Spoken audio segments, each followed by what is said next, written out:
hacuucaa obboleettii kiyyaa ammoo kan waliin beeknu shamarrantu beeka. Kanaafuu bilisummaan teenna kalachuutu dhufaa jirti. Obboleeyyan kenna na uffolchaa isiniin jedha. Amma gabaabsee isiniin dubbadhaa karoorri kiyyaa bal'innaanii gaafiif deebii waliin goonee jenna soo yoo jajjabtanii deemuu baattan jechuudha. Ila maal isinitti fakkaate? Barri kun waggaa 130 dura naannoo kanatti jechuudha bara 1889 yeroo Minilik Oromiyaa cabsee jedhu lakkoofsa Oromoo walakkaa fitee jedhe. Walakkaa miiliyoona 10 shanitti deebi'e jechuudha. Lakkoofsi Oromoo hadda miiliyoona 50 jenna. Oo lakkoofsa sanii ilaalli naaxanyaan kalee afaan Amaaraa dubbataa dhufe sun miiliyoona ajjeese jedhe. Nuti ilmaan Oromoo yoo dhugaa dubbanne qabsoo kanarratti urga naaxanyaa nyaataa fi mataarra baachuu jalqabne urga ilmaan teenya itti gabbaruu jalqabne naaxanyaa kan jiraachisneen nyaataa fi dhugiitii qofa osoo hin ta'in dhiiga ilmaan keenyaatiin. Kanaafuu exactly waggaa 130 booda naaxanyaan afaan Oromoo barattee Oromiyaa keessatti guddattee silaa Oromoodhaan galatoometti.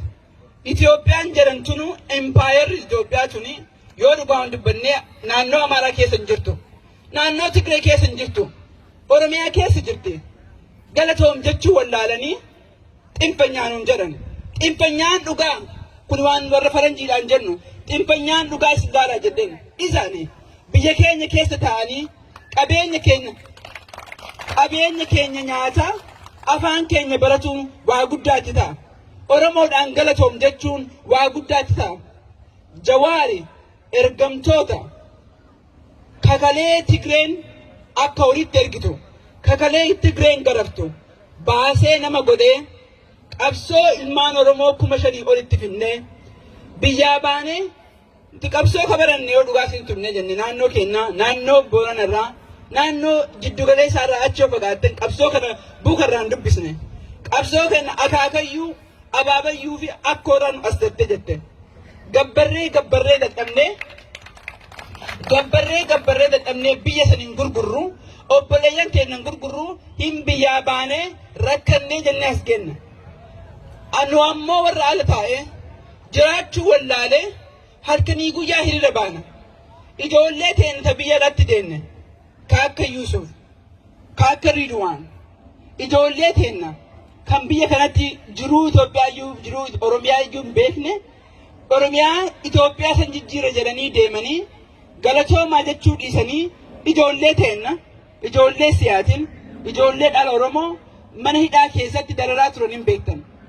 Naaxanyaa waggaa 130 dura 130 bara 1989 ilmaan Oromoo gabbarsiisuu baratte hadda ammoo kan nuti irraa baasne ergamaa jalaa baasne ergamtuu irraa baasne ka akka Jawaari aangoo jalaa kennee jara bu'ee isa mana hidhaa keettee naaxanyaa afaan Oromoo dubbattee nurratti geerrarte. Kunin taare hanga yoomii tokko tokkoon duuna hanga yoomii tokko tokkoon baqanna yoo jiraanne waliin jiraanna yoo hin jiraanne ammoo impaayerri Itoophiyaa suni hin baddimaa yoo jettan waggaa 5 dura Jawaar maal jedhe qilleensa Oromiyaa bilisoomsinee jenne biyyi Itoophiyaa jedhanii kadhattuudha hin beekti maaf kadhattuudha yoo jettanii biyya dimokiraasiiti miti biyya hattuudha biyya saba tokko gadi qabdee olaantummaa oolchu waan taateefi kadhaadhaan jiraatti. Ka amma nu godhaa jirru warra isiin kadhattu saniitti dhannee fedhiin keessan maali? Naga biyya saniiti? Naga naannoo saniiti? Security naannoo saniiti? Eega security naannoo sanii ta'e mootummaan kun ulolee honnaan hin dhufne filatamee hin dhufne mootummaa kana achi kaa'e nuyi ka akka achi kaa'ee jee ka akka kennaa kana ka akka gijaa kana mootummaan kun nagallee security illee isin kennuu hin danda'u jennee timna. Kanaafi koongresoonni 20 koongresoota tasaati miti warroonni amma si'achi fiiganii ka'anii of duuba haa deebi'anii dhiifama haa gaafatanii jedhanii gatafan gooti koongresoonni kuni waa'ee dhimma itti gaafatama dhimma biyyaalaa warra kanatu saayin godhe Charmaniitu saayin godhe waa'ee dhimma Afrikaa itti gaafatamtu Karambaastu saayin godhe wallaaltee miti dhiibbaa guddaa keessa keessan beektan dhiibbaa guddaa keessas gahee jedhe yeroo jalqabaatii fi addunyaan hin naqatte. Kaamma haasaa jirru dhugaa isinitti himaa jirra. Namtichi kun dee'ee jira. Mormaa ol qofatu jira. Lukaa gad du'ee jira. Ajaa'ee jira. Ambaasaaddarri warra Yurooppiyaan teessanii itti manii jiran. Itti manii nu sossobdee nu kijibde. Oromoo qofaa miti addunyaa kijibe. Kagaaf duraa dhufee jedhee biyya tana ceesisa jedhe. Filannoo godha jedhe. Filannoo illee hin godhu. Akka kalee barate sanitti bakka kaleetti deebi'uu yaada qaba. Nuti ammoo ilmaan Oromoo barannee jirra. Du'allee qaraa waan gabbaruu beeknuuf qaraa waan gabbaraa jirruuf nuti du'an sodaannu hin sodaannaa. Nu dhiira hoo hidhani Jawaariin hoo hidhani OMN yoo cufani waan callisutti fakkaate Oromoon baranaa jenneen Oromoo waggaa jaarraa 130 duraa miti. Oromoon baranaa yoo duute tokkooni yoo jiraanne yoo tokkoon jiraanne miti. Kanaafuu ijoolleen ta'e argaa jenneen ijoolleen ta'e nuti biyya alatti dhalatte qabsootiin ceesistee jirti dhugaa. Gaafuma tokko yoo Oromiyaa dhattee hin beekne hadha Oromiyaa keessatti hidhamtee hadha hiriira bahaa jirti. Mee agarta waggaa 5-6 dura uummata Oromoo namni beeku hin jiraa? Hin jiru. Hadha ammoo gaazexaan yoo bahu niyuusiin yoo dubbatu maal jedha Oromoo saba guddaa the largest ethnic group. Biyyatu jala nyaata malee sabni Oromoo amma booda of duubatti nafu. Ka isin gaafadhu dhugaa isin jedha. Maal isiniif fakkaate? Amma murtiin nu jirti. Akka Oromootti beekaa sossobanii Oromoo cinaa fira fakkeessanii, Oromoo Tuulamaa fira fakkeessanii, Oromoo Wallaggaa diina fakkeessanii, Oromoo Asrii Musliima fakkeessanii akkasitti qooduu fe'an. Iddoo hongara Oromoon san dartee jirti. Hundaan quba ol qabna. Oromoon Tuulamaa nu keessa jirti. Oromoo Wallaggaa nu keessa jirti. Oromoo agartanii dhugaan siin jaan akka yaada kiyyatti otoo du'e illee eengadda gaafa jimaata sheekni kenna. Kitaaba kiristaana qabatee dhaabbatu Oromoon hanga jijjiirate agartanii miti. In gammadee jedhe. Oromoon tasuma duuba deebi'uu hin dandeettu. Kanaafiyyuu jarrillee maal godhaa jiran? Yoo aangoo kanarraa kufani boollatu jala eeggatan beekan. Kanaafiyyuu hanga dhumaa itti dhaalaa jiran. Naafxanyaa waggaa 30 Tigreen adeete kun ammoo galtee waan beektuufi dacheen Oromiyaa maal akka taate waan beekuufi kanaaf birrii miiliyoonaan itti baasanii dubbachuu jalqabaa jiran. Kanaaf iyyaa jiran. Kanaaf waan ta'an qabanii ollaalan. Garuu dhugaa waan nu bira jirtuuf waan Rabbi nu bira jiruuf dhugaa teena irratti waan dubbataa jirruuf kanaaf koongirasiin 20 guguddaan guutuu wanna achi katabame wanna nu wajjin jecha tokko laallee katabne guyyaa 60 keessatti waan imbaasiin Ameerikaa ke Itoophiyaa jiru dubbatuu dideefi guyyaa 60 keessatti akka Secretary of State deebii kennu godhan.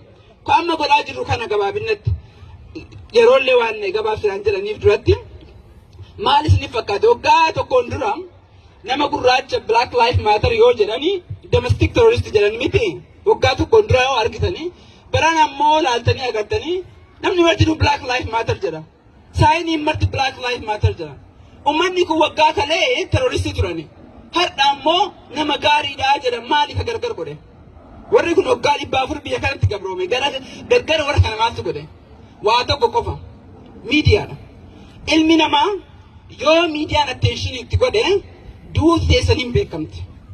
Ka godhaa jiran jarri OMN cufanii Jawaariin hidhanii ofii ammoo nu ajjeesanii deebi'anii ammoo ijoollee teenne kaafte maatii teenne kaafte gumaan baasisuu barbaadan. Nu hin baasisnaare nu hin jennaanire hin jennu. Kanaafuu wanni laabiin godhaa jirru wanni advokeetiin godhaa jirru maal isinitti fakkaate? Akka miidiyaan dhugaa mul'isu barbaanna. Akka dhugaa biyya Itoophiyaa san keessa jirtu eenyutu du'aa jira? Eenyutu hatamaa jira? Naafxanyaan eenyu? Sigane rakkoon Oromoo rakkoo amantiitii miti. Musliimni Oromoo nagaan jiraataa jira. Musliimni Kiristaanni Oromoo nagaan jiraataa jira. Rakkoon keenya Oromummaadha. Kana hoo biyya keessatti itti mul'isuudha. Akkuma beektan gaafa makiinaa wal dhoofne looyara bitanna. Yookiin gaafa nu dhukkubee jedhe ammoo doktora gaarii sol'ee jenna. Maal jettanii ekspertiidha. Warri nu binnallee warra kana. Yeroo kana keessatti beekumsa toon ta'in eenyuun beektutu dalaga. Eenyuun beekta. Nama beektu sani malee digriyeeti qabdu miti. So nama balbala nu hubannu noota ammoo afaan dubbachuu barannee jirra. Kan nurra beeku hin jiru rakkoo keenya. Nuti rakkoo ilmaan Oromoo warra rakkoo keessatti guddatee warra cinqaadhaan karaa kana bahara kana dhufee jedhe. Gabrummaan warra nurratti akaakayyuu nuti dabarte jette. Nuuf haaraa miti. Rakkoo uummata Oromoo keessa baane. Kanaafuu dubbachuun ni dhibu. Nuti ka barbaannu fair groundidha. Carraa barbaanna. Warri waliin dalagaa jirru carraa san nuu banee jedhe. Nutti himani ebalu kana yaadaa, ebalu kana yaadaa, ebalu kanaaf irra oolla. Maal jenneen oolla saniini? Amma booda jenneen Oromoon biyya alaatitti mallaqa otoo hin ta'in ru'ii teennaa laayinaan kennu qophoofnee jirran jedheen. Akkuma agartan dhugaasni obboleeyyan teennaa agartanii jirta waan baha Oromiyaa irratti godhaa jiran shamarran. Oromoo yoo dargaggeessa qeerroo hidhanii qabsoon Oromoo waan qabbanoosutti fakkaatti. Nuti Oromoon nu galtee jirti amma. Duuti teeni tutturtee jirti. Jaarraa qofa lakkaa deemaa jirti. Abbaan keenya mana hidhaa keessa ture. Obboleessi keenya garaafamaa ture. Akka namaa orga jiraachuu dhabnee waggaa 130 jiraannee jirra. Kanaafuu wanni nu gaddisiisu tokko hin jiru. Du'iinsi ijoollee teennaa tuni dhuguma nama maratti baay'een gaddina. Waggaa 130 miiliyoona 5 dhabnee jirra. Bara dhufu kana keessatti bari gallatti ganna yoo hin qotatanii beela guddaan nu eeggata. Mootummaan kuni Oktoobarii 6 dhufu kanarraa jalqabee mootummaa jechuu waamuu hin dandeenyu. Kan mootummaa Ameerikaan jalaan jirullee sanuma haa beekan jennaan. Nafxanyootaa fi sabaaf sabloonni Oromiyaa sabaaf sablammiin Oromiyaa keessa jiru Oromoo wajjin dhaabachuuf carraan amma. Yoo hin ta'in jenneen nuti hanguma yoomiyyuu ilmaan keenya du'aa basaastuu ta'aa ganda keessa nu galanii quba nutti qabuun hin ta'uu jennee jirra. Kanaaf beektota sanii wajjin Oromoon biyya alaa kuni mallaqa akkuma isin mallaqa qofa ta'uu hin ta'in akkuma isin jedheeni ru'ii nama kennaa hanga jijjiirraan dhufuutti